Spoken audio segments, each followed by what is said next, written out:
Hello hi welcome to Kokila's kitchen. இன்றைக்கி நம்ம கிச்சனில் ஒரு சூப்பரான ரெசிபி தான் பார்க்க போகிறோம். செட்டிநாடு முட்டை கிரேவி செய்கிறது ரொம்ப ரொம்ப ஈஸி, டேஸ்ட் ரொம்ப சூப்பராக இருக்கும். வாங்க எப்படி செய்கிறதுன்னு பார்க்கலாம். நான் ஒரு 3 முட்டையை எடுத்து ஃபஸ்ட்டே தனியாக வேக வச்சு எடுத்து வச்சுட்டேன். இதில் முட்டையை வேக வச்சு தான் சேர்க்க போகிறோம். அதனால் முட்டையை வேக வச்சு எடுத்துட்டு அதுக்கப்புறம் கிரேவி செய்ய ஸ்டார்ட் பண்ணலாம். இப்போது ஒரு மசாலா தான் ரெடி பண்ண போகிறோம். அந்த மசாலா எப்படி செய்கிறதுன்றதை பார்க்கலாம். இந்த கிரேவி ரச சாதம், சாம்பார் சாதத்துக்கு, சப்பாத்திக்கு எல்லாத்துக்குமே ரொம்ப சூப்பராக இருக்கும், டேஸ்ட்டாகவும் இருக்கும். வாங்க எப்படி செய்கிறதுன்னு பார்க்கலாம். இப்போது அடுப்பில் வானல் வச்சாச்சு. 1 ஸ்பூன் அளவு எண்ணெய் சேர்த்துக்கலாம். எண்ணெய் இப்போ சூடானதும் கொஞ்சமாக சோம்பு சேர்த்துக்கலாம். சோம்பு நல்லா பொரிஞ்சதுக்கப்புறம் ஒரு 5-6 வரமிளகாய் சேர்த்துக்கலாம். இந்த குண்டு மிளகாய் இருந்தால் சேர்த்துக்கோங்க, அப்படி இல்லைன்னா நீட்டு காஞ்ச மிளகாய் இருந்தால் கூட சேர்த்துக்கலாம். இது ரெண்டும் நல்லா இப்போ பொரிஞ்சதுக்கப்புறம் நம்ம ரஃப்பாக ஒரு வெங்காயம் கட் பண்ணி எடுத்து வச்சுருக்கோம். அந்த வெங்காயத்தை இதில் சேர்த்துக்கலாம். இப்போது வெங்காயம், இந்த சோம்பு, காஞ்ச மிளகாய் எல்லாம் நல்லா வதங்கினதுக்கப்புறம் நம்ம கொஞ்சம் தக்காளி கட் பண்ணி எடுத்து வச்சுருக்கோம். அந்த தக்காளியும் இது கூடயே சேர்த்து நல்லா வதக்கிக்க வேண்டியதான். அடுத்து தேங்காய் தான் சேர்க்க போகிறோம். நீங்கள் துருவி சேர்த்தாலும் சரி, இல்லை இந்த மாதிரி பல்லாக கீனி சேர்த்தாலும் சரி. அது அடுத்து தேங்காவை சேர்த்து வதக்கி ஃபேனில் ஆற வச்சு மிக்சியில் நல்லா நைஸாக அரைச்சி எடுத்துக்க போகிறோம். இப்போ அடுத்து தக்காளி சேர்த்தாச்சு. தக்காளி எல்லாமே நல்லா வதங்கட்டும். வதங்கினதுக்கப்புறம் நான் கொஞ்சமாக தேங்காய் சேர்த்துருக்கேன். துருவி சேர்க்குறதா இருந்தால் கூட நீங்கள் கொஞ்சமாக சேர்த்துக்கோங்க, நல்லா தான் இருக்கும். இப்போ இது எல்லாமே நல்லா பொறுமையாக சிம்மில் வச்சு வதக்கி எடுத்துக்கலாம்.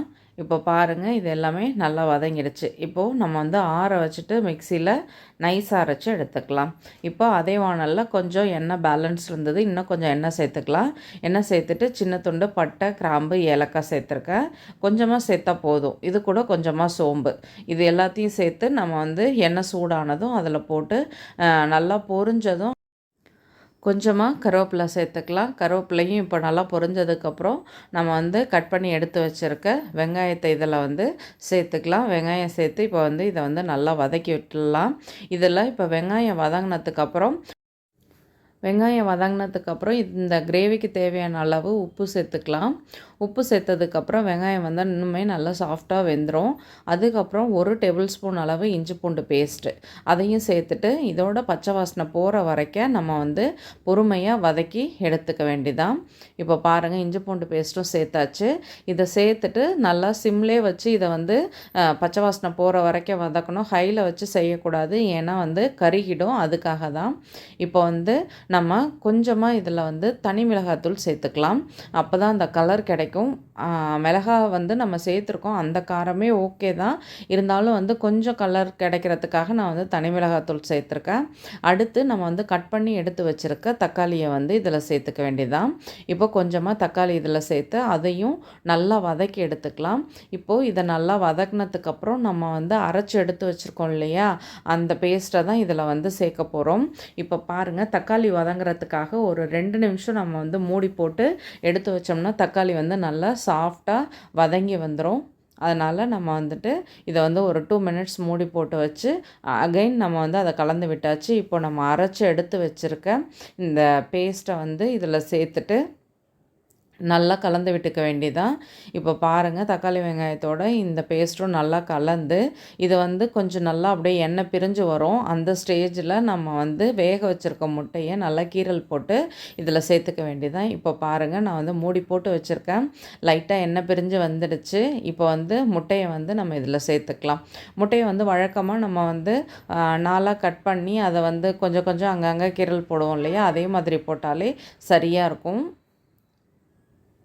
இப்போ நான் இந்த மாதிரி தான் கட் பண்ணி எடுத்து வச்சுருக்கேன். இந்த முட்டையை இது நம்ம கிரேவியில் சேர்த்துக்கலாம். கிரேவியில் சேர்த்துட்டு அப்படியே அந்த மசாலாவை முட்டை மேலே நம்ம மேலே நல்லா ஸ்ப்ரெட் பண்ணி விட்டுட்டு மூடி போட்டு அப்படியே ஒரு 5 மினிட்ஸ் வச்சுருந்தோம்னா நல்லா அந்த முட்டைக்குள்ளே இந்த மசாலா எல்லாம் ஏறிடும்.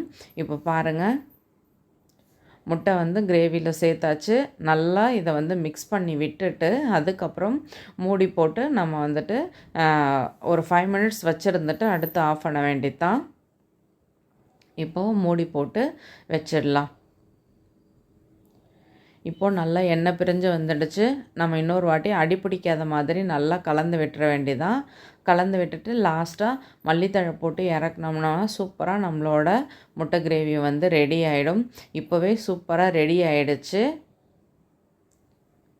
லாஸ்ட்டாக நம்ம வந்து மல்லித்தழை போட்டாச்சு. பவுலில் மாற்றிட்டு பார்க்கலாம். சூப்பரான முட்டை கிரேவி இப்போ ரெடி ஆகிடுச்சு.